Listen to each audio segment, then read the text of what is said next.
Anda juga dapat berpartisipasi. Ada berbagai cara untuk mewujudkan Citarum menjadi lebih baik.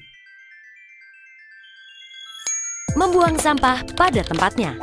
Sedikit demi sedikit, lama-lama menjadi bukit. Sama halnya yang terjadi jika kita membuang sampah sembarangan.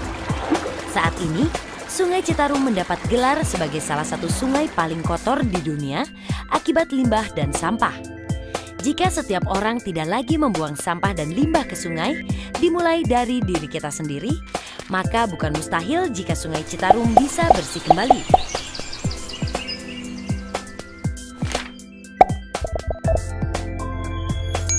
Pengolahan limbah. Terbayangkah oleh Anda dari kotoran ternak seperti sapi, kerbau, atau kuda bisa menjadi sumber energi alternatif yang ramah lingkungan dan terbarukan? Melalui proses yang sederhana, kotoran ternak diubah menjadi gas metana yang dapat dimanfaatkan sebagai kebutuhan energi rumah tangga seperti untuk memasak.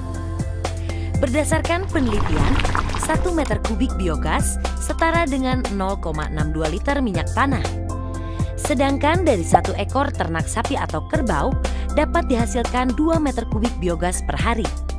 Mengingat populasi ternak di Indonesia yang sangat banyak, bisa kita bayangkan betapa besar potensi pengembangan dan ekonomis dari teknologi biogas ini.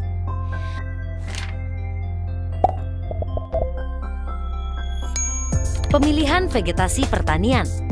Walaupun penyebab utama lahan kritis di lereng gunung adalah akibat dari pertanian, bukan berarti pertanian menjadi suatu hal yang dilarang. Petani tetap dapat bertani sekaligus menjaga lingkungan apabila lebih bijaksana dalam pemilihan vegetasi yang akan ditanam. Tanaman seperti kopi dan bambu, selain dapat ditanam di bawah teduhan kayu sebagai penahan erosi dan menstabilkan tanah, juga memiliki nilai ekonomis yang cukup tinggi. Penghijauan. Apa yang kita butuhkan adalah kesabaran. Efek positif yang kita harapkan ketika kita bersusah payah menanam pohon memang tidak akan langsung kita rasakan saat itu juga. Tetapi, pada saat pohon-pohon sudah mulai tumbuh, manfaat yang kita rasakan sungguh besar. Menjadi paru-paru di lingkungan perkotaan, mengurangi erosi di bantaran sungai, mencegah abrasi di pesisir pantai, dan masih banyak lagi. Tidak mendirikan bangunan di bantaran sungai. Tahukah Anda, jika mendirikan bangunan di bantaran sungai juga dapat membahayakan jiwa? Hal ini karena jika terjadi banjir, maka rumah di bantaran sungai dapat tergerus dan longsor, atau bahkan terbawa aliran air.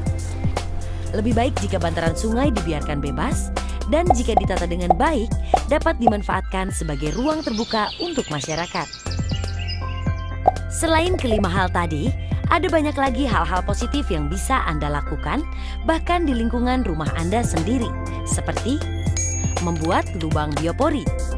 Bagi orang-orang yang tinggal di perkotaan, pembuatan lubang biopori ini sangat mudah diterapkan di sekitar lingkungan perumahan. Pada prinsipnya, lubang biopori ini disebabkan oleh aktivitas organisme di dalam tanah yang akan memperluas volume resapan air hujan. Apa akibatnya? Selain memperbanyak volume air tanah, air hujan tidak akan langsung mengalir ke saluran pembuangan yang berpotensi sebagai penyebab banjir.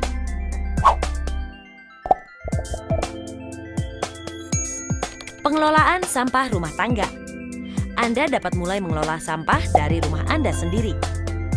Selain itu, Anda dapat mengajak warga di sekitar lingkungan Anda untuk berpartisipasi dalam pengelolaan sampah. Pengelolaan sampah rumah tangga dimaksudkan untuk memilah sampah organik dan tidak organik, yang bisa didaur ulang dan yang tidak bisa didaur ulang.